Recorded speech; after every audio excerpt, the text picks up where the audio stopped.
Hi class, the complementary nutrition topic that I chose to present to you all is on gut microbiota and mental health. I'm very interested in how nutrition affects our mental state, so I thought this would be a perfect topic to dig into the gut-brain connection. I titled my project Gut Feeling: How a Healthy Digestive System Nourishes the Mind. There are various ways mental health can be improved through therapy, lifestyle changes, physical activity, even prescription medications. Although these can work, I believe that nutrition plays the key role in mental well-being. In my research, we will be exploring if gut health, specifically the gut microbiome and microbiota, can impact mental health and how it nourishes the mind. The first article I would like to review is from the National Library of Medicine. Probiotic supplementation improves cognitive function and mood with changes in gut microbiota in community-dwelling older adults, a randomized double-blind placebo-controlled multi-center trial. This trial was designed to examine the effects of probiotic intake on both intestinal and brain health in elders over the age of 65. The study included a 2-week washout period where participants were asked to refrain from all dietary supplements and a 12-week intervention period where participants were assigned their supplement to take twice a day for the 12 weeks. Participants were randomly assigned into 2 groups, the placebo and probiotics group.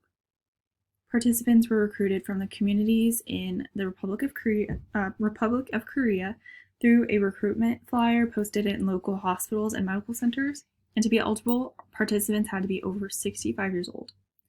Those who were excluded were those taking probiotics and antibiotics, anti-inflammatory medications, gastrointestinal medicine within the past 3 months, and those who were not able to live independently and needed help with daily activities. So this narrowed the study to a total of 63 participants.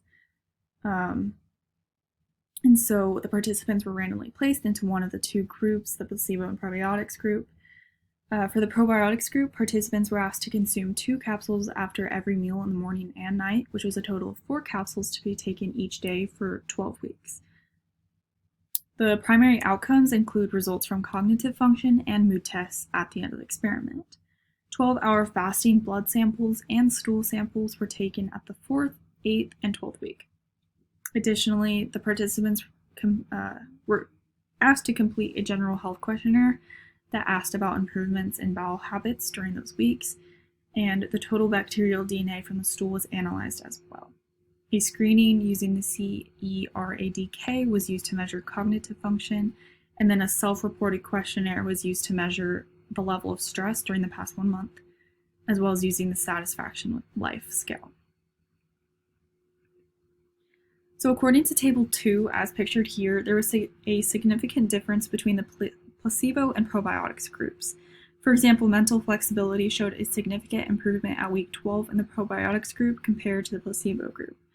The 12-week consumption of probiotics did not change the scores of quality of life, however, it did decrease the stress score, while the placebo stress score actually increased. So in order to determine if probiotic supplementation improved cognitive function and mental stress, the trial had a look at the BDNF blood levels, which is a neurotrophic factor known to play a critical role for learning, memory, and stress levels. And so at the last week 12, the probiotics group's serum BDNF level was significantly increased, which shows an improvement of cognitive function and stress, while bowel habits were not significantly improved in either groups. However, the abdominal distension did show a significant improvement in the probiotics group. So to conclude, in the probiotics group, the gut microbial composition shifted gradually, with the most relevant change being the reduction in abundance of bacteria that causes inflammation. So overall, the probiotics can improve brain function by modulating neurotransmitter production such as GABA, dopamine, and serotonin, and neurochemicals like BNDF, which are involved in mood and cognition. Since the probiotics can affect the GABA receptors, which therefore likely reduce anxiety and depression symptoms, the probiotics help mitigate chronic inflammation, which is linked to cognitive decline in older adults. So yeah.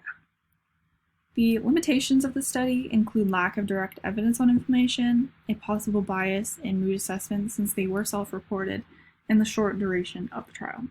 The strengths include this being the first study to examine the effects of probiotic supplementation on brain function in older adults, the evidence of positive impact on cognitive function and mental health, and evidence of gut microbiome changes which show the impact on the gut-brain axis. For areas for future research, a longer intervention period would be helpful, like from 6 months to a year long. A larger and more diverse population with individuals with varying degrees of cognitive impairment, different health conditions, and different cultural backgrounds.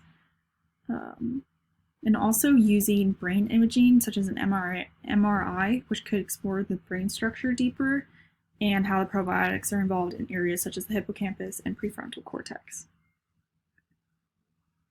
The next study we will be reviewing is also from the National Library of Medicine.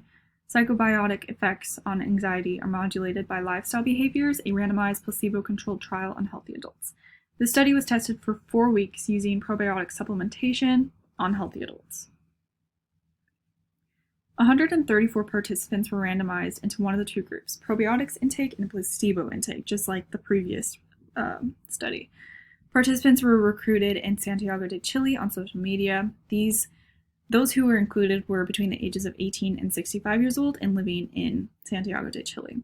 Those who were not included were those who were pregnant, breastfeeding, been diagnosed with diabetes or metabolic diseases, gastrointestinal diseases, immune disorders, or with a milk or soy allergy. Prior to the beginning of the trial, participants were given a bag of materials which include tools for measurements of stool sampling and storage, and probiotic or placebo sticks for experiment. Participants were asked to fill out questionnaires and collect the stool sample on days 1, 28, and 84. The intervention was 4 weeks long, and participants were asked to dissolve the probiotic stick in a 300 milliliter glass of water once a day and register the date and time each day. The placebo group was asked to do the same with only the excipients, without the probiotic strains. Participants with higher scores of healthy behaviors had better outcomes only after the probiotic intake, where they exhibited less difficulty in emotional regulation and measured and decreased anxiety from the STAI scale. There was no overall significant effect of the probiotic supplementation on overall psychological measures of well-being, anxiety, emotional regulation, and mindfulness, but the role of a healthier lifestyle with diet, physical activity, and exposure to natural environments did impact well-being and lower anxiety in individuals. So the interaction between the high healthy behavior scores and probiotic intake was the only significant predictor of improvements in anxiety and emotion regulation after the treatment. So this suggests that lifestyle behaviors modulate the effectiveness of probiotics on mental health. So the strengths include the study design being randomized and blinded. There was a low dropout rate and the use of a variety of assessments. The limitations include the Mediterranean diet-like bias, the absence of microbiome data, and incomplete lifestyle assessments. So for future research, it would be good to focus on personalized psychobiotic treatments, explore lifestyle interventions and microbiome research, deeper research the gut-brain axis, and do a study on clinical versus healthy populations, since this study was focused on healthy adults. So to conclude my research, these studies and the results can be applied to any population. There is evidence to prove that gut health does indeed impact mental health, and implementing a healthier lifestyle through nutrition can play a key role in reducing anxiety, depressive symptoms, and stress levels.